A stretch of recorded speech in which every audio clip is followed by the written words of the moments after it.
மாண்புமிகு தமிழ்நாடு முதலமைச்சர், சமூக நீதி காவலர், கழகத் தலைவர் மு.க.ஸ்டாலின் அவர்களின் ஆணைக்கிணங்க, மாண்புமிகு தமிழ்நாடு துணை முதலமைச்சர், கழக இளைஞரணி செயலாளர் திரு உதயநிதி ஸ்டாலின் அவர்களின் அறிவுறுத்தலின்படி, மாண்புமிகு குறு சிறு மற்றும் நடுத்தர தொழில் நிறுவனத்துறை அமைச்சரும் காஞ்சி வடக்கு மாவட்ட கழகச் செயலாளர் தாமோ அன்பரசன் அவர்களின் அறிவுறுத்தலின்படி, திருப்போரூர் சட்டமன்ற தொகுதிக்குட்பட்ட திருக்கழுக்குன்றம் வடக்கு ஒன்றியம் குழிப்பந்தண்டலம் ஊராட்சி 276வது பாகம், திருக்கழுக்குன்றம் தெற்கு ஒன்றியம் பட்டிப்புலம் ஊராட்சி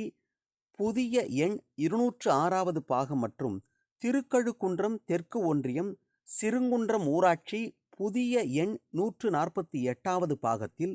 என் வாக்குச்சாவடி வெற்றி வாக்குச்சாவடி எனும் தலைப்பிலான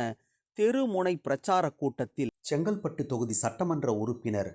திருமதி வரலட்சுமி மதுசூதனன் அவர்கள் கலந்து கொண்டு பொதுமக்களிடம் திராவிட மாடல் நல்லாட்சியின் சாதனைகள் மற்றும் சிறப்பு திட்டங்களை எடுத்துரைத்தார்.